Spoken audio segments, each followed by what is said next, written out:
1905 Calcutta, British Bharat की राजधानी। एक शहर सत्ता का, एक शहर बुद्धिजीवियों का, एक शहर जो जल्द ही एक राजनीतिक तूफान का केंद्र बनने वाला था। ब्रिटिश साम्राज्य करोड़ों लोगों पर शासन कर रहा था, लेकिन सतह के नीचे एक नई चेतना जन्म ले रही थी।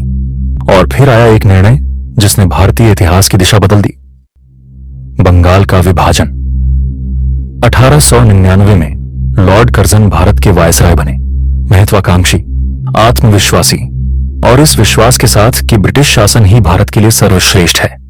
1905 तक बंगाल ब्रिटिश भारत का सबसे बड़ा प्रांत था। 8 करोड़ से अधिक जनसंख्या, प्रशासनिक रूप से विशाल और राजनीतिक रूप से बेचैन। कर्जन ने घोषणा की, बंगाल को 2 हिस्सों में बांटा जाएगा। आधिकारिक कारण प्रशासनिक सुविधा, लेकिन कई लोगों ने इसे एक और रणनीति माना, फूट डालो और राज करो। बंगाल 2 भागों में विभाजित होगा। पश्चिमी बंगाल जहां हिंदू बहुसंख्यक थे, पूर्वी बंगाल और असम जहां मुस्लिम बहुसंख्यक थे। ब्रिटिश सरकार ने कहा इससे शासन आसान होगा, लेकिन भारतीय नेताओं ने इसे एक गहरी साजिश के रूप में देखा। हिंदू और मुस्लिम समाज को बांटने की कोशिश, राष्ट्रवाद को कमजोर करने की कोशिश। कलकत्ता स्तब्ध था। विदेशी कपड़ों की सार्वजनिक रूप से होली जलाई गई। लोगों ने भारतीय उत्पादों को अपनाया। महिलाएं आगे आईं, छात्र आगे आए, गांवों तक आंदोलन फैल गया। सभा में राष्ट्रगीत गाए गए। वंदे मातरम प्रतिरोध का प्रतीक बन गया।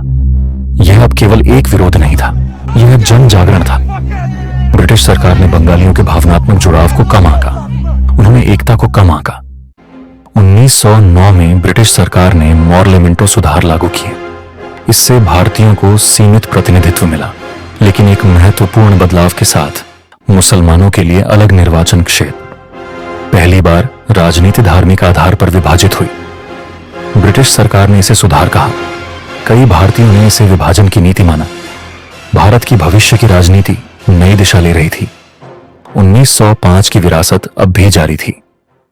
दिसंबर 1911 किंग जॉर्ज पंचम ने घोषणा की, बंगाल का विभाजन रद्द किया जाएगा, बंगाल फिर से एक होगा। यह भारतीय आंदोलन की एक बड़ी जीत थी, लेकिन प्रभाव स्थायी था। सामाजिक विभाजन गहरा चुका था और ब्रिटिश सरकार ने राजधानी कलकत्ता से दिल्ली स्थानांतरित कर दी। एक प्रतीकात्मक कदम सत्ता को विद्रोही शहर से दूर ले जाने का। दिसंबर 1906 में ढाका में एक ऐतिहासिक बैठक हुई। भारत के विभिन्न हिस्सों से मुस्लिम नेता अपने राजनीतिक भविष्य पर चर्चा करने के लिए एकत्र हुए। ऑल इंडिया मुस्लिम लीग की स्थापना हुई। घोषित उद्देश्य था मुसलमानों के राजनीतिक अधिकारों की रक्षा और ब्रिटिश सरकार के सामने उनके हितों का प्रतिनिधित्व। बंगाल विभाजन ने राजनीतिक माहौल बदल दिया था। कुछ मुस्लिम नेताओं को लगा कि पूर्वी बंगाल का नया प्रांत उन्हें अधिक अवसर और प्रभाव देगा, लेकिन धीरे धीरे एक अलग राजनीतिक पहचान आकार लेने लगी। अलग प्रतिनिधित्व की मांग उठी। संगठित सांप्रदायिक राजनीति के बीज बोए जा चुके थे। जो एक प्रशासनिक निर्णय के रूप में शुरू हुआ था, उसने भारत की राजनीति की दिशा बदल दी। 1905 के प्रभाव अभी समाप्त नहीं हुए थे। जैसे जैसे राजनीतिक बहस तेज हुई, एक नया रास्ता सामने आया। बंगाल में गुप्त क्रांतिकारी संगठन बनने लगे। उनमें से एक प्रमुख था अनुशीलन समिति। युवाओं को गुप्त रूप से प्रशिक्षित किया गया। शारीरिक अभ्यास, हथियारों का प्रशिक्षण, भूमिगत नेटवर्क। उनका मानना था कि केवल निवेदन पर्याप्त नहीं, स्वतंत्रता मांगी नहीं जाती, छीननी पड़ती है। स्वदेशी आंदोलन ने जनता को जगाया था। अब क्रांति युवाओं को जगा रही थी। जब बंगाल में क्रांतिकारी संगठन बन रहे थे, उसी समय कांग्रेस के भीतर भी मतभेद उभरने लगे। नरमपंथी याचिका और संवाद में विश्वास रखते थे, गरमपंथी स्वराज की मांग कर रहे थे। 1907 में सूरत अधिवेशन में कांग्रेस 2 भागों में बंट गई। स्वतंत्रता संग्राम की रणनीति अब एक नहीं रही। भारत अपने मार्ग की तलाश कर रहा था। 1915 में मोहनदास करमचंद गांधी दक्षिण अफ्रीका से भारत लौटे। वे अपने साथ एक नया हथियार लाए, सत्याग्रह, अहिंसक प्रतिरोध। चंपारण और खेड़ा में उनके आंदोलन ने दिखाया कि शांतिपूर्ण संघर्ष भी सत्ता को चुनौती दे सकता है। भारत को एक नया नेता मिल चुका था। 1919 में ब्रिटिश सरकार ने रॉलेट एक्ट पारित किया। इस कानून ने सरकार को अधिकार दिया कि बिना मुकदमे के किसी को भी गिरफ्तार किया जा सकता है। न कोई जोरी, न अपील, न कोई स्पष्टीकरण। भारत ने इसे विश्वासघात माना। प्रथम विश्व युद्ध में समर्थन के बाद लोग सुधार की उम्मीद कर रहे थे, लेकिन मिला दमन। महात्मा गांधी ने देशव्यापी हड़ताल का आह्वान किया। दुकानें बंद हुईं, सड़कों पर प्रदर्शन शुरू हुआ, तनाव बढ़ रहा था। 13 अप्रैल 1919 अमृतसर के जलियांवाला बाग में हजारों लोग एकत्र हुए थे। वे शांतिपूर्ण विरोध के लिए आए थे। कुछ लोगों को सार्वजनिक सभा पर प्रतिबंध की जानकारी भी नहीं थी। तभी जनरल डायर वहां पहुंचा। बिना चेतावनी उसने गोली चलाने का आदेश दिया। भीड़ पर गोलियां बरसीं। भागने का रास्ता नहीं था। संकरे निकास बंद थे। लोग भागे, लोग गिरे, कई कुएं में कूद गए, सैकड़ों मारे गए, असंख्य घायल हुए। इस घटना ने ब्रिटिश शासन पर विश्वास तोड़ दिया। अब मांग सुधार की नहीं, पूर्ण स्वतंत्रता की थी। उस त्रासदी से गहराई से व्यथित होकर भारत की एक महान आवाज ने बोलने का निर्णय लिया। रविंद्रनाथ टैगोर, कवि, दार्शनिक, नोबेल पुरस्कार विजेता, अब चुप नहीं रह सकते थे। 1919 में उन्होंने वायसराय को एक पत्र लिखा। अपने पत्र में उन्होंने कहा कि सम्मान के ये प्रतीक अब शर्म का प्रतीक बन चुके हैं। ये क्रोध का कदम नहीं था, यह अंतरात्मा की आवाज थी और पूरी दुनिया ने इसे सुना। 1919 के बाद भारत पहले जैसा नहीं रहा। पंजाब की पीड़ा ने पूरे राष्ट्र को झकझोर दिया और प्रतिरोध का एक नया अध्याय शुरू हुआ। महात्मा गांधी आगे आए, हथियारों के साथ नहीं, सत्य के साथ, हिंसा के साथ नहीं, असहयोग के साथ, और लाखों लोगों ने उनकी आवाज सुनी। फरवरी 1922 में उत्तर प्रदेश के एक छोटे से कस्बे ने आंदोलन की दिशा बदल दी। एक विरोध देश मार्च अनियंत्रित हो गया। अनुशासन पर क्रोध हावी हो गया। एक पुलिस थाने में आग लगा दी गई और कई जानें चली गईं। जब यह खबर गांधी तक पहुंची, वे गहराई से व्यथित हो गए। उन्हें लगा कि देश अभी अहिंसा के लिए तैयार नहीं है और एक चौंकाने वाले निर्णय में उन्होंने असहयोग आंदोलन वापस ले लिया। आंदोलन रुका, लेकिन संघर्ष नहीं। जल्द ही महात्मा गांधी को गिरफ्तार कर लिया गया। 1927 में ब्रिटिश सरकार ने संवैधानिक सुधारों पर चर्चा के लिए एक आयोग भेजा, लेकिन एक बड़ी समस्या थी। उसमें एक भी भारतीय सदस्य नहीं था। देश ने इसे अपमान माना और शहर शहर में एक ही नारा गूंज उठा, साइमन गो बैक। 1928 में आयोग के खिलाफ विरोध और तेज हो गया। लाहौर में लाला लाजपत राय सबसे आगे खड़े थे। उन्होंने शांतिपूर्ण मार्च का नेतृत्व किया, लेकिन जवाब अत्यंत कठोर था। प्रदर्शन के दौरान लाला लाजपत राय गंभीर रूप से घायल हो गए। कुछ दिनों बाद पूरा देश शोक में डूब गया। लाला लाजपत राय की मृत्यु ने पूरे देश को हिला दिया, लेकिन कुछ युवा क्रांतिकारियों के भीतर आग भड़क उठी। उनमें से एक थे भगत सिंह। उनका मानना था कि अन्याय का जवाब देना आवश्यक है और जल्द ही एक योजना बनाई गई। क्रांतिकारियों ने जेम्स ए स्कॉट को दंडित करने की योजना बनाई थी, जो लाठीचार्ज के लिए जिम्मेदार माने जाते थे। लेकिन नियति के एक मोड़ में एक अन्य अधिकारी को गोली मार दी गई। यह एक साहसिक और जोखिम भरा कदम था। संदेश स्पष्ट था, भारत का युवा अब चुप नहीं रहेगा।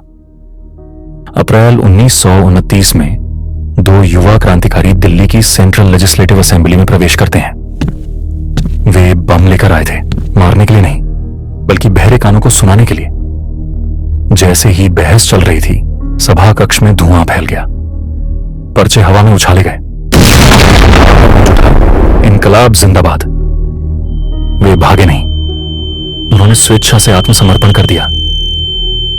गिरफ्तारी के बाद भगत सिंह और उनके साथियों पर मुकदमा चला। अदालत एक मंच बन गई। उन्होंने इसे बचाव के लिए नहीं, बल्कि विरोध के लिए इस्तेमाल किया। उनकी आवाज जेल की दीवारों से बहुत दूर तक गूंज उठी। जेल में उन्होंने भूख हड़ताल शुरू की। उन्होंने भारतीय राजनीतिक कैदियों के लिए समान अधिकार की मांग की। दिन हफ्तों में बदल गए। उनका शरीर कमजोर हुआ, लेकिन संकल्प नहीं। मार्च 1931 देश का माहौल तनाव से भरा हुआ था। लाहौर षड्यंत्र केस में भगत सिंह, राजगुरु और सुखदेव को फांसी की सजा सुनाई जा चुकी थी। पूरे देश में आक्रोश था और लाखों लोग चाहते थे कि उनकी सजा माफ कर दी जाए। इसी बीच महात्मा गांधी ने एक महत्वपूर्ण कदम उठाया। गांधी जी ने वायसराय लॉर्ड इरविन से मुलाकात की। उन्होंने शांत लेकिन दृढ़ स्वर में कहा, यदि इन युवाओं की फांसी माफ कर दी जाए तो यह भारत की जनता के हृदय में शांति का संदेश देगा। गांधी जी ने दया याचिका रखी, यह कहते हुए कि हिंसा का मार्ग अलग हो सकता है, लेकिन इन युवाओं का उद्देश्य देश की आजादी था। परंतु ब्रिटिश सरकार अपने निर्णय पर अडिग रही। 23 मार्च 1931 भगत सिंह, राजगुरु और सुखदेव को फांसी दे दी गई। उस दिन भारत ने अपने 3 वीर सपूत खो दिए, लेकिन उनके बलिदान ने आजादी की लौ को और भी प्रज्वलित कर दिया। 1935 में ब्रिटिश संसद ने भारत सरकार अधिनियम पारित किया। इसमें सीमित प्रांतीय स्वायत्तता का वादा किया गया, लेकिन वास्तविक शक्ति अब भी ब्रिटिश शासन के हाथों में थी। स्वतंत्रता करीब थी, लेकिन अधूरी। 1939 में द्वितीय विश्व युद्ध शुरू हुआ। भारतीय नेताओं से बिना सलाह लिए भारत को युद्ध में झोंक दिया गया। देश में फिर असंतोष फैल गया। अगस्त 1942 में एक शक्तिशाली आह्वान पूरे देश में गूंजा, भारत छोड़ो। जन आंदोलन भड़क उठा। नेताओं को रातों रात गिरफ्तार कर लिया गया, लेकिन इस बार आंदोलन थमा नहीं। 1943 जब दुनिया युद्ध में व्यस्त थी, बंगाल भूख से जूझ रहा था। एक भयानक अकाल ने पूरे प्रांत को अपनी चपेट में ले लिया। खाद्य संकट, युद्धकालीन नीतियां और प्रशासनिक विफलता ने एक मानवीय त्रासदी को जन्म दिया। लाखों लोग जीवन के लिए संघर्ष कर रहे थे। पूरे गांव सन्नाटे में डूब गए। आशा की जगह अब क्रोध और निराशा ने ले ली थी। 1944 में लगभग 2 वर्ष जेल में रहने के बाद गांधी को स्वास्थ्य कारणों से रिहा किया गया। भारत छोड़ो आंदोलन को दबा दिया गया था, लेकिन राजनीतिक परिस्थितियां बदल चुकी थीं। सांप्रदायिक विभाजन और गहरा हो चुका था। सितंबर 1944 में गांधी ने बंबई में मोहम्मद अली जिन्ना से मुलाकात की। कई दिनों तक भारत के भविष्य पर चर्चा हुई। एक पक्ष एकजुट भारत चाहता था, दूसरा एक अलग राष्ट्र की मांग कर रहा था, लेकिन कोई समझौता नहीं हो सका। 1945 द्वितीय विश्व युद्ध समाप्त हो चुका था। ब्रिटेन विजयी तो रहा, लेकिन कमजोर हो चुका था। युद्ध की कीमत ने उसकी अर्थव्यवस्था को थका दिया था। भारत पर नियंत्रण बनाए रखना अब आसान नहीं था। युद्ध समाप्त होने के बाद ब्रिटेन ने भारत में चुनावों की घोषणा की। कई वर्षों बाद जनता अपनी आवाज उठाने वाली थी, लेकिन यह कोई सामान्य चुनाव नहीं था। यह राष्ट्र के भविष्य का फैसला था। कांग्रेस एकजुट भारत की बात कर रही थी। मुस्लिम लीग मुसलमानों की अलग राजनीतिक पहचान की मांग कर रही थी। रेखाएं अब स्पष्ट होने लगी थीं। परिणाम निर्णायक थे। सामान्य सीटों पर कांग्रेस को व्यापक समर्थन मिला, लेकिन मुस्लिम सीटों पर लीग ने भारी जीत दर्ज की। अब 2 जनादेश सामने थे। अब सवाल आजादी का नहीं, एकता का था। मार्च 1946 में एक ब्रिटिश प्रतिनिधिमंडल भारत आया। इसे कैबिनेट मिशन कहा गया। उनका उद्देश्य था सत्ता का हस्तांतरण, लेकिन भारत को एकजुट रखना।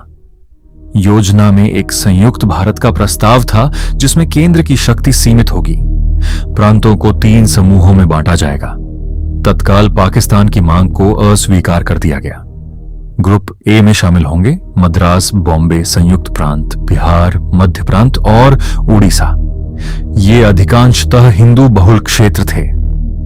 ग्रुप बी में होंगे पंजाब, सिंध, उत्तर पश्चिम सीमांत प्रांत और बलूचिस्तान। यह क्षेत्र मुस्लिम बहुल था। ग्रुप सी में रखा गया बंगाल और असम, जहां जनसंख्या मिश्रित थी, लेकिन बंगाल में मुस्लिम बहुमत था। केंद्र सरकार के पास केवल 3 विषय होंगे: रक्षा, विदेश नीति और संचार। बाकी सभी शक्तियां प्रांतों को दी जाएंगी। यह प्रस्ताव भारत को एक रखने का प्रयास था, लेकिन साथ ही प्रांतों को व्यापक स्वायत्तता देने का समझौता भी। जिन्ना को इसमें भविष्य के पाकिस्तान की झलक दिखाई देती थी। नेहरू को डर था कि यह व्यवस्था भारत को कमजोर कर देगी। मतभेद बढ़ते गए और यही मतभेद आगे चलकर निर्णायक साबित हुए। जुलाई 1946 में एक सार्वजनिक बयान ने राजनीतिक माहौल बदल दिया। इसमें संकेत दिया गया कि प्रांतों का समूह बनाना बाध्यकारी नहीं होगा। कुछ के लिए यह स्पष्टीकरण था, दूसरों के लिए यह चेतावनी। प्रतिक्रिया तुरंत आई। लीग ने योजना से अपना समर्थन वापस ले लिया। अलग राष्ट्र की मांग और तेज हो गई। अगस्त 1946 तक राजनीतिक वार्ताएं टूट चुकी थीं। कैबिनेट मिशन योजना मतभेद दूर करने में विफल रही थी। एक विशाल जनसभा को संबोधित करते हुए मोहम्मद अली जिन्ना ने कहा कि संवैधानिक तरीकों से मुसलमानों को पर्याप्त राजनीतिक सुरक्षा नहीं मिली। उन्होंने कहा कि पाकिस्तान की मांग अब टाली नहीं जाएगी। लीग किसी भी बलिदान के लिए तैयार है, उन्होंने स्पष्ट किया। यदि राजनीतिक अधिकारों से वंचित किया गया तो मुसलमान अपनी इच्छा सीधे राजनीतिक कार्रवाई के माध्यम से व्यक्त करेंगे। 16 अगस्त 1946 को डायरेक्ट एक्शन डे घोषित किया गया। संदेश साफ था, संघर्ष अब निर्णायक मोड़ पर पहुंच चुका था। लेकिन कलकत्ता का वातावरण पहले से ही तनावपूर्ण था। अगस्त 1946 में बंगाल के प्रीमियर थे हुसैन शहीद सोहरावर्दी। जब डायरेक्ट एक्शन डे की घोषणा हुई, सोहरावर्दी की सरकार ने 16 अगस्त को सार्वजनिक अवकाश घोषित किया। कार्यालय बंद कर दिए गए, अदालतें भी बंद थीं। आधिकारिक कारण था शांतिपूर्ण जनभागीदारी। लेकिन इस निर्णय के परिणाम हुए। प्रशासनिक व्यवस्था धीमी थी, पुलिस बल सीमित था। जैसे जैसे भीड़ बढ़ी, नियंत्रण कठिन होता गया। बाद में सोहरावर्दी पर आरोप लगे कि उन्होंने हालात का सही अनुमान नहीं लगाया। उनके समर्थकों ने कहा स्थिति अचानक बेकाबू हो गई। लेकिन यह स्पष्ट था, उस दिन प्रशासन पूरी तरह तैयार नहीं था। 16 अगस्त 1946 की सुबह कलकत्ता एक असामान्य खामोशी के साथ जागा। सरकार द्वारा घोषित अवकाश के कारण दफ्तर बंद थे, अदालतें भी बंद थीं, अधिकांश दुकानें शटर गिराकर बंद रहीं। यह एक साधारण दिन नहीं था। मध्य सुबह तक जुलूस निकलने लगे। लोग अनुशासित पंक्तियों में शहर के केंद्र की ओर बढ़ रहे थे। नारे हवा में गूंज रहे थे। सबकी निगाहें एक विशाल सभा की ओर थीं। दोपहर तक भीड़ हजारों में बदल चुकी थी। मंच से भाषण दिए जा रहे थे। राजनीतिक मांगें स्पष्ट थीं। माहौल जोशीला था, लेकिन अभी नियंत्रित था। जैसे ही भाषण समाप्त हुए, लोग अपने अपने इलाकों की ओर लौटने लगे। सड़कों पर भीड़ का घनत्व बना रहा। शहर के भीतर तनाव की एक परत महसूस की जा सकती थी। केंद्रीय कलकत्ता की कुछ सड़कों पर बहसें शुरू हुई। कुछ दुकानों को जबरन बंद कराया गया। छोटी झड़पें हुई। पुलिस की मौजूदगी सीमित थी। स्थिति धीरे धीरे संतुलित होने लगी। शाम होते होते हिंसा की खबरें आने लगीं। कहीं आग लगी, कहीं मारपीट की घटनाएं हुई। आपातकालीन संदेश नियंत्रण कक्षों तक पहुंचने लगे। कलकत्ता फिसल रहा था, नियंत्रण से बाहर। जैसे जैसे अंधेरा घिरा, हालात और बिगड़ने लगे। शहर के अलग अलग हिस्सों से आग की लपटें उठने लगीं। लोग घबराकर अपने घरों के दरवाजे बंद करने लगे। सड़कों पर अफरा तफरी थी। नियंत्रण कक्षों में फोन लगातार बज रहे थे। अब पुलिस बल सीमित था। हर तरफ से मदद की गुहार आ रही थी। लेकिन शहर बहुत बड़ा था और हालात तेजी से फैल रहे थे। रात गहराती गई और हिंसा भी। मोहल्ले एक दूसरे के खिलाफ खड़े हो गए। विश्वास टूटने लगा। डर ने शहर को जकड़ लिया। आधी रात तक कई इलाकों में कानून व्यवस्था लगभग समाप्त हो चुकी थी। आग की रोशनी में सड़कों पर सन्नाटा और चीखें एक साथ गूंज रही थी। लोग अपने घर छोड़कर सुरक्षित जगहों की तलाश में भाग रहे थे। कलकत्ता उस रात बदल चुका था। 17 अगस्त की सुबह तक कलकत्ता बदल चुका था। पिछली रात की खबरें तेजी से फैल चुकी थीं। भ्रम की जगह अब क्रोध ने ले ली थी। कई इलाकों में लोग बदले की भावना से संगठित होने लगे। समुदायों के बीच भरोसा टूटने लगा। उत्तर कलकत्ता में बढ़ती हिंसा के बीच स्थानीय प्रभावशाली लोगों ने स्वयंसेवी समूह बनाना शुरू किया। ऐसे ही एक व्यक्ति थे गोपाल चंद्र मुखर्जी, जिन्हें गोपाल पाठा के नाम से जाना जाता था। उन्होंने अपने इलाके के युवकों को संगठित किया। अस्थायी हथियारों के साथ मोहल्लों में रक्षा पंक्तियां बनाई गईं। कुछ लोगों ने इसे आत्मरक्षा कहा, तो कुछ ने इसे प्रतिशोध की कार्रवाई बताया। उन दिनों की अराजकता में रक्षा और बदले की रेखा धुंधली हो गई थी। अगस्त 1946 कलकत्ता फिर से तनाव में था। सांप्रदायिक हिंसा रोकने के लिए महात्मा गांधी ने आमरण अनशन शुरू किया। शहर भर में सशस्त्र समूहों से हथियार डालने की अपील की गई। कई लोगों ने हथियार सौंप दिए, लेकिन सभी को यह भरोसा नहीं था कि शांति टिकेगी। उत्तर कलकत्ता में गोपाल पाठा ने तुरंत हथियार नहीं डाले। उनका मानना था कि उनके लोग अपने इलाके की रक्षा कर रहे हैं। उनके लिए हथियार छोड़ना असुरक्षित हो जाना था। संघर्ष अब केवल सड़कों पर नहीं था, वह अंतरात्मा के भीतर चला गया था। जैसे ही सेना ने आंशिक नियंत्रण स्थापित किया, विनाश का वास्तविक पैमाना सामने आने लगा। ब्रिटिश प्रशासन के आधिकारिक आंकड़ों के अनुसार लगभग 4000 लोग मारे गए, 10,000 से अधिक घायल हुए, हजारों लोग बेघर हो गए। कुछ स्वतंत्र स्रोत इससे भी अधिक संख्या बताते हैं। सटीक आंकड़ा आज भी विवादित है, लेकिन त्रासदी की गंभीरता निर्विवाद है। राहत शिविर भरने लगे। परिवार अपने लापता सदस्यों को खोज रहे थे। पूरे मोहल्ले खाली हो गए। समुदायों के बीच विश्वास गहराई से टूट चुका था। कलकत्ता की घटनाओं ने पूरे भारत को झकझोर दिया। दिल्ली में बैठे राजनीतिक नेता चिंतित हो उठे। भारत के भविष्य को लेकर चल रही वार्ताएं और अनिश्चित हो गईं। कई लोगों के लिए डायरेक्ट एक्शन डे एक निर्णायक मोड़ साबित हुआ। सांप्रदायिक सहअस्तित्व अब और अधिक नाजुक दिखने लगा। दिन बीतते गए और गांधी का अनशन जारी रहा। उनकी तबीयत कमजोर होती गई, लेकिन कुछ अप्रत्याशित होने लगा। दोनों समुदायों के नेता आगे आए। शांति का लिखित वचन दिया गया। स्थानीय सशस्त्र समूहों ने हथियार छोड़ने की सहमति दी। जो शहर नफरत की आग में जल रहा था, वहां शांति लौटने लगी। चौथे दिन आश्वासन दिए गए और गांधी ने अपना अनशन तोड़ा। कलकत्ता सभी आशंकाओं के विपरीत शांत हो गया। इसे बाद में कई लोगों ने चमत्कार कहा। मार्च 1947 भारत में एक नए वायसराय का आगमन हुआ, लॉर्ड लुई माउंटबेटन। वे युवा थे, आत्मविश्वासी थे और एक अत्यंत महत्वपूर्ण मिशन लेकर आए थे। ब्रिटेन ने तय कर लिया था कि अब भारत छोड़ा जाएगा, लेकिन प्रश्न यह था, एक संयुक्त भारत छोड़ा जाएगा या विभाजित। 3 जून 1947 को योजना की घोषणा की गई। ब्रिटिश भारत का विभाजन किया जाएगा। 2 नए डोमिनियन बनेंगे, भारत और पाकिस्तान। पंजाब और बंगाल का विभाजन होगा। रियासतों को निर्णय का अधिकार दिया गया। यह एक राजनीतिक समाधान था, लेकिन लाखों लोगों के लिए यह विस्थापन का संकेत था।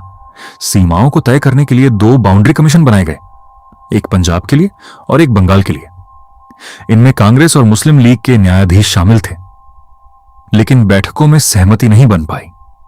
हर जिला, हर तहसील विवाद का विषय बन गया।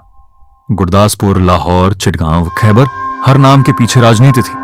आखिरकार निर्णय का अंतिम अधिकार सर सिरिल रैडक्लिफ के हाथों में चला गया। वे भारत से अपरिचित थे। उनके सामने नक्शे थे, आंकड़े थे और समय बेहद कम था। सहमति की कोशिश विफल हो चुकी थी। अब फैसला अकेले करना था। समझौता असफल रहा, और जब समझौता असफल होता है तो रेखाएं खींची जाती हैं। 14 अगस्त 1947 कराची में एक नया राष्ट्र जन्म लेने वाला था। संविधान सभा एकत्र हुई। मोहम्मद अली जिन्ना ने सभा को संबोधित किया। पाकिस्तान एक स्वतंत्र राष्ट्र अस्तित्व में आ चुका था। लाखों लोगों के लिए यह विजय का क्षण था, लेकिन कुछ के मन में अनिश्चितता बनी हुई थी। आधी रात निकट थी। दिल्ली की संविधान सभा में इतिहास ठहर गया। जवाहरलाल नेहरू ने ट्रिस्ट विद डेस्टिनी भाषण दिया। Long years ago we made a tryst with destiny, and now the time comes when we shall redeem our pledge, not wholly or in full measure, but very substantially. At the stroke of the midnight hour, when the world sleeps, India will awake to life and freedom. घड़ी ने 12 बजाए और भारत स्वतंत्र हो गया।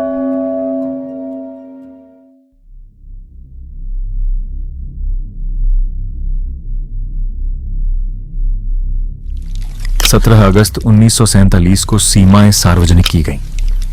रेडिक्लिफ award घोषित हुआ। पंजाब विभाजित हुआ।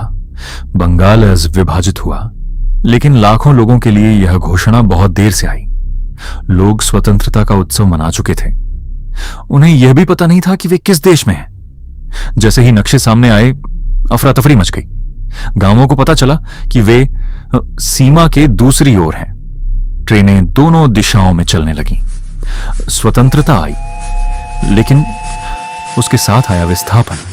सीमा के पास खेतों के बीच से गुजरती ट्रेनें अब सुरक्षित नहीं रही। अफवाहें, बदले की भावना और डर सब साथ चल रहे थे। कई जगहों पर पटरियां रोकी गईं। हथियारबंद भीड़ ने ट्रेनों को घेर लिया। यात्रियों को यह समझने का समय भी नहीं मिला कि वे किस दिशा में जा रहे हैं। विभाजन अब शहरों तक सीमित नहीं था। गांव, खेत, पटरियां सब इस हिंसा के साक्षी बन गए। और फिर ट्रेनें आने लगी, सीमा के दोनों ओर से। लोग इंतजार कर रहे थे अपने परिजनों का, लेकिन कई बार डिब्बों के दरवाजे नहीं खुलते थे। स्टेशन पर सन्नाटा छा जाता। जब दरवाजे खोले जाते तो भीतर कोई आवाज नहीं होती, सिर्फ खामोशी। कुछ ट्रेनें यात्रियों को नहीं, संदेश लेकर आईं। एक भयावह संदेश कि विभाजन अब कागज तक सीमित नहीं रहा। रेल की पटरियों पर इतिहास खून से लिखा जा चुका था। स्वतंत्रता आई थी, लेकिन इंसानियत घायल थी। स्वतंत्रता मिली, लेकिन सीमाओं ने कीमत मांगी। 2 राष्ट्र जन्म ले चुके थे। झंडे लहराए गए, गीत गाए गए। आधी रात सुबह में बदल गई। इतिहास हमेशा के लिए बदल चुका था। 1 से 1.5 करोड़ लोग विस्थापित हुए। लगभग 10 लाख लोगों की जान गई। मानव इतिहास का सबसे बड़ा पलायन। This documentary is dedicated to all the freedom fighters of our nation and to the millions who lost their lives or endured unimaginable suffering during partition.